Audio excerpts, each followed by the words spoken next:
This is run by a group of elite families. They're the shareholders of XYZ Bank. Well, people don't call my syndicated show anymore and disagree with that fact because now in the news they admit, yes, there's a world government. Yes, there's a new world order. So let's look at the new world order and what it has in store for you and your family. And I assure you, my friends, it is nothing less than total enslavement. There is no left-wing or right-wing world government. It was founded and chartered by the military-industrial complex in San Francisco in 1945. It is nothing but a debaters club to basically steer and control the third world.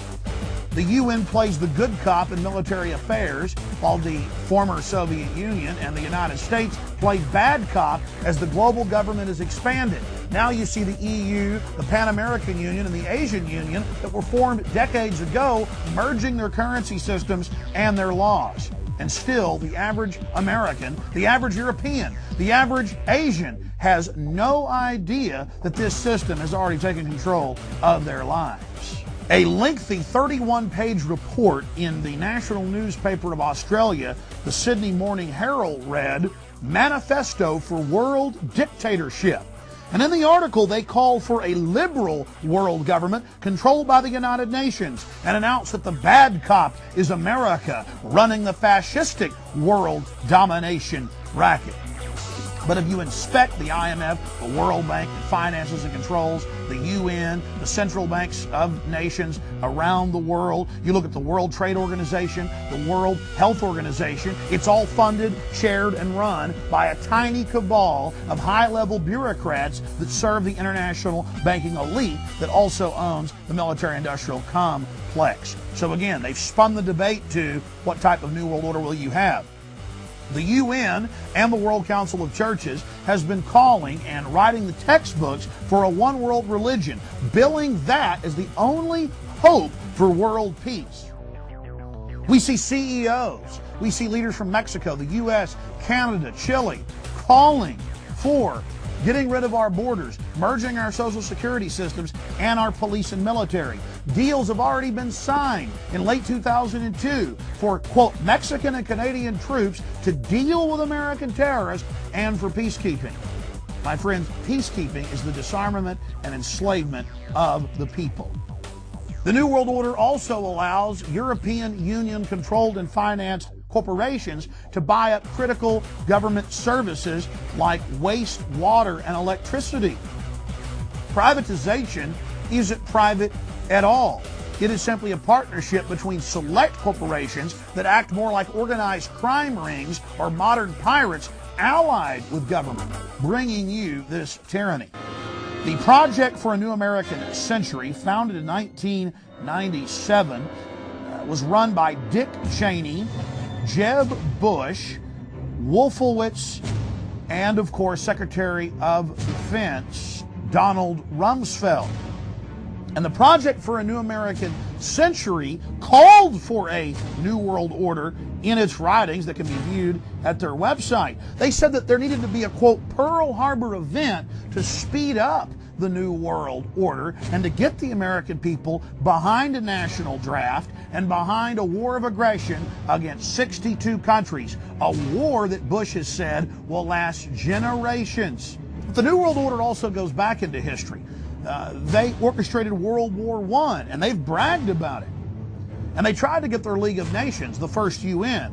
When that failed, they needed a bigger war, and they certainly generated that with their asset, Adolf Hitler, who they funded and trained. In fact, I have the news articles out of large establishment East Coast newspapers from the early 1940s where the president's grandfather, George Bush's grandfather, Prescott Bush, actually was arrested and fined for trading with the enemy, running over 50% of Nazi steel production through Brown Brother Harriman. And in fact, the London Guardian reported from now declassified secret documents that Hitler saw the Duke of Windsor, the man who would be king, as no enemy, U.S. files reveal. Well, of course, the Duke of Edinburgh lived in Germany during most of World War II and then escaped near the end to fascist Franco Spain. The British have engineered these disasters time and time again by controlling both sides of conflicts. They take over in the aftermath. And who's one of the main banking families behind major wars going back to the battle at Waterloo? The Rothschild family, the family that bankrolled Europe. And every time we investigate a major scandal or a company being sucked dry before being imploded and pension funds being stolen, we run right into the Rothschild family, namely their British subsidiary, NM Rothschild. You also have the Crump family in Germany that owns many of the publishing companies in the world. They weren't prosecuted after World War II, certainly not. Their little creation Adolf Hitler and his minions were. The former chief economist of the World Bank, Mr. Stiglitz, reported that the World Bank and IMF planned to implode the world economy. You see, the globalists print the money.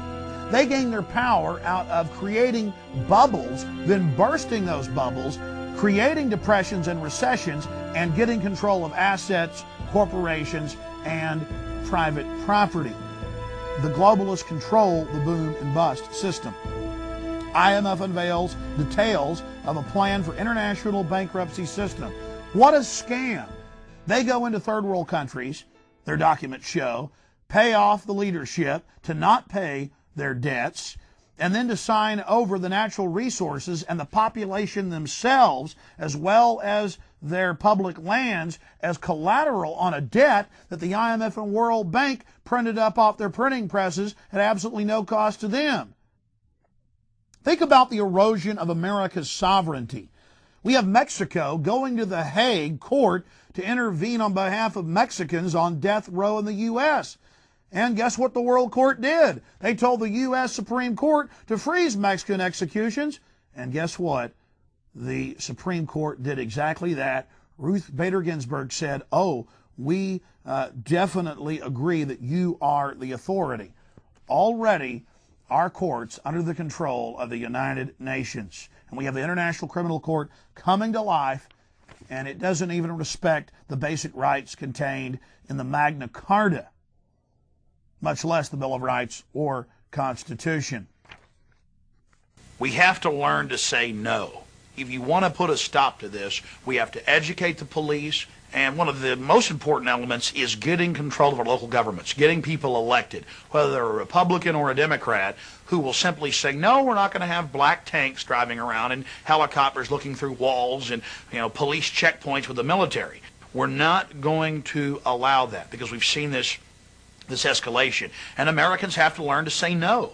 They have to put their foot down and say, I have rights, and I'm going to stand on those constitutional rights. So the bottom line is, you're the Paul Revere's out there. If you don't get involved, if you don't get on the front lines, if you don't ring the alarm bells, then you're going to get what you deserve. You're going to get tyranny. So to everybody out there, it's not enough to just watch this show and get educated. You need to get involved yourself, and that starts with getting educated on your rights, educated on history, and then getting motivated, getting involved locally, at the state level, and at the federal level, and put your foot down.